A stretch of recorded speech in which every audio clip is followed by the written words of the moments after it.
Ya, saya mencoba untuk urun rembuk atau paling tidak sama-sama kita bahas. Saya tidak memasuki putusan maupun kasusnya, tapi kira-kira mendengar uraian Bapak yang barusan ini, saya mempunyai gagasan baru untuk menemukan apakah ada dalam kasus ini kebijakan yang dilanggar dan menimbulkan tuntutan sehingga menimbulkan putusan. Saya mencoba bahas mengenai kewenangan. Kewenangan diatur di Undang-Undang 30 tahun 2014 itu mengenai administrasi negara. Di sini saya akan mempersoalkan, mungkin bisa dipikirkan juga oleh semua pihak di sini. Ada kewenangan atributif, ada kewenangan delegasi dan mandat. Kebijakan ini dibuat dari yang mana? Kemudian lanjutannya, kewenangan itu apakah disalahgunakan, penyalahgunaan wewenang. Tadi saya sempat mendengar bahwa ada blocking terhadap merek-merek tertentu. Ini saya dengar tadi, saya tidak memahami betul apa tidak, tapi saya dengar seperti itu. Nah, ini apakah merupakan penyalahgunaan wewenang seorang menteri? Ini pertanyaannya.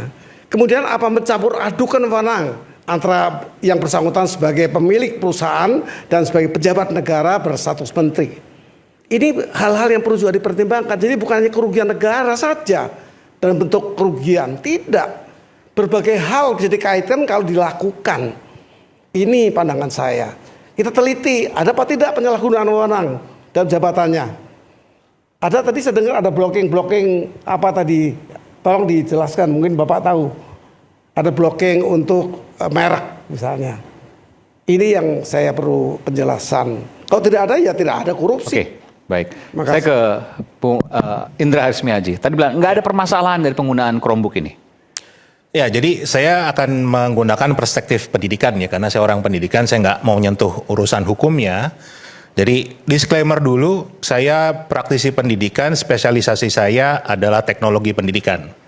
Salah satu program yang saya pernah tangani adalah program One Bestarinet, yaitu program yang tadi disampaikan oleh Prof. Gayus, pengadaan Chromebook di Malaysia yang diadakan sejak tahun 2011 itu menyasar 10.000 sekolah yang harusnya diselesaikan selama 15 tahun ya, tetapi dihentikan baru di tahun ke-8 2019 dihentikan. Atas kebijakan Nadiem ini? Bukan, ini kita Chromebook di Malaysia. Oh, Malaysia. Di Malaysia. One Bestarinet ini Malaysia. Oke. Kenapa dihentikan? Karena yang harusnya proyek ini ada 3, membangun BTS di tiap sekolah untuk 4G, memberikan yang namanya Frog Learning Environment, itu LMS-nya, dan Chromebook.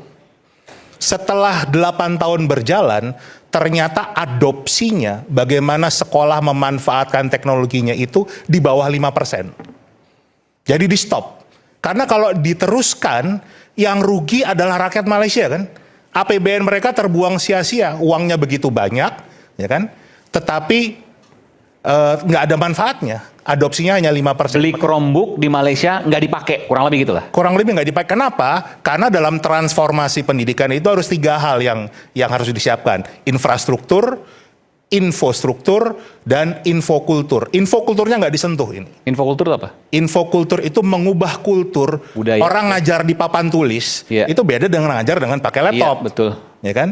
Itu kulturnya yang tidak disiapkan, makanya dihentikan di sana karena adopsinya kurang dari 5%. Ya. Nah, ini kan pertanyaan adalah negara mana yang begitu bodohnya mau mengulangi kesalahan yang sama tanpa membuat kajian dulu dengan baik, kan itu. Itu pengalaman saya. Di Indonesia sendiri saya sangat pengalaman dengan Google karena saya orang pertama yang ditunjuk Google untuk melaksanakan yang namanya Google for Education untuk 1 kabupaten. Itu di Sidoarjo. Jadi pengalaman sekali, dan bahkan di eranya Pak Nadiem, saya juga termasuk orang yang mempromosikan Chromebook ini ke sekolah-sekolah swasta. Saya diundang untuk ada beberapa tour lah, beberapa kota. Jadi paham betul. Jadi kalau tadi dikatakan Chromebook itu bisa digunakan tanpa internet, betul. Tapi analoginya kayak kita punya motor, terus ditaruhnya di panggung ini nih, muter-muter aja di sini nih, nggak kemana-mana. Itu kurang lebih kalau Chromebook tanpa internet. Oke. Jadi manfaatnya akan kecil sekali. Jadi di sini saya nggak orang mengatakan saya mewakili merek tertentu lah, nggak sama sekali. Dan saya tidak pernah punya proyek dari pemerintah ya, dari Kemendikbud sama sekali tidak. Jadi ini betul-betul. Jadi Anda menilai bahwa apa yang disampaikan oleh Bung Ari Yusuf Amir bahwa Chromebook itu digunakan secara luas dan 90% puas, Anda tidak meyakini itu? Saya sangat yakin itu karena saya Anda juga meragukan itu? Saya melakukan survei sendiri juga. Anda meragukan data itu? Iya, gitu. Karena seharusnya pasti tidak akan bisa efektif.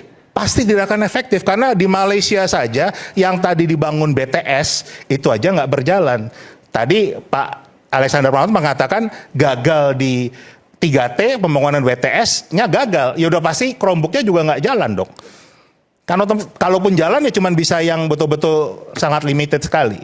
Nah ini kalau kita lihat background-nya ya, Kemudian kalau kita bicara masalah tadi Mas Agus menyebutkan tentang konflik kepentingan. Konflik kepentingan itu bisa kita hindari sebetulnya. Kalau sejarah Indonesia, kita kan selalu bicara tokoh anti korupsi itu Jenderal Hugeng. Ya kan? Jenderal Hugeng sebelum jadi Kapolri, dia kan polisi biasa. Untuk menambah income keluarganya, dia harus meminta istrinya jualan bunga, toko bunga. Tapi begitu beliau diangkat, waktu itu belum jadi Kapolri, diangkat menjadi kepala imigrasi. Apa yang dia lakukan? Stop toko bunganya. Istrinya disuruh tutup toko bunganya karena dia takut nanti ada orang yang memanfaatkan beli bunga, borong bunga untuk kepentingan urusan imigrasi. Jadi inilah yang kita butuhkan dari seorang pemimpin, apalagi yang filosofinya adalah ingarso sung tulodo, menjadi contoh, ya kan? Nah, sedangkan kita lihat tadi sudah kita bahas semua, banyak konflik kepentingan dari Pak Nadiem. Sudah dikatakan ada investasi dari Google ke perusahaannya Pak Nadiem. Itu kan sudah ada hubungan. Otomatis pasti ada atau tidak ada saling menguntungkan, tapi sudah ada hubungan nih. Orang sudah pasti berpikir, loh ada konflik kepentingannya, ya kan? Belum lagi kita bicara lagi terdakwa yang DPO. Itu suaminya adalah petinggi dari perusahaan yang punya lisensi Chromebook ini. Oke, suami juristan. Iya. Penjelasan lagi ya, tadi juga agak keliru mengatakan masalah Google nggak dapat apa-apa kan gitu. Setiap penjualan Chromebook, Google mendapatkan revenue karena dia megang lisensinya. Tapi penjualan laptop tidak berarti Windows atau Microsoft mendapatkan revenue. Itu beda. Ya kan? Itu harus kita clear di sana. Karena subscribe, langganan apapun. Mereka harus beli dulu. Ya. Jadi kita bisa beli laptop tanpa Windows, Ya. diisi Linux bisa. Tapi kalau Chromebook itu sudah pasti ada revenue yang akan lari ke Google, berapapun itu. Jadi kita bisa lihat di sini konflik kepentingan sudah muncul, ya kan? Nah, kemudian kita lihat lagi sejarahnya. Tahun 2018, tim Pak Muhadjir juga sudah ditawari oleh Google untuk menggunakan Chromebook ini.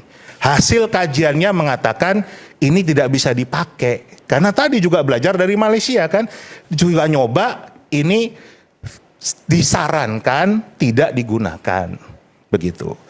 Saya bulan Februari 2020 itu diundang Pak Nadiem ke kantornya bertemu 4 mata. Saya juga jelaskan problem ini.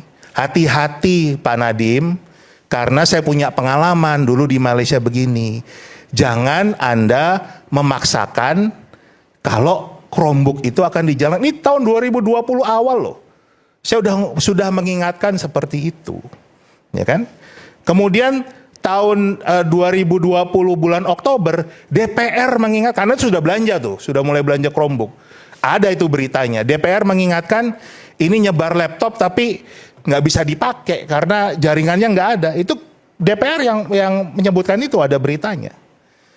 Bulan Juli 2021 di channelnya Gadgetin itu sudah dibahas tentang Chromebook ini laptop spek 4 juta, harga 10 juta. Itu kan bagian dari mengingatkan kan gitu loh. Ini bahaya nih, ada kemungkinan-kemungkinan yang tadi penyelewengan dan lain sebagainya. Saya nggak mengatakan orangnya siapa, tapi kan ini sudah bentuk dari concern kita bersama. Agustus 2021, saya mengundang pakar dari Malaysia untuk kita diskusikan bagaimana sebetulnya problem Chromebook ini di Malaysia. Saya kirimkan diskusinya ke Pak Nadiem sendiri, ke tim eselon satunya, semua nggak digubris juga. September 2021 dari LBH, dari P2G, jadi organisasi guru juga mengingatkan hal yang sama. Oktober 2021 ICW memberikan juga warning yang sama tentang pengadaan ini harus berhati-hati. Ya kan? Jadi pertanyaan kita adalah sudah begitu banyak pihak yang mengingatkan, kenapa memaksakan juga? Kenapa harus juga pakai yang itu dengan angka yang begitu banyak?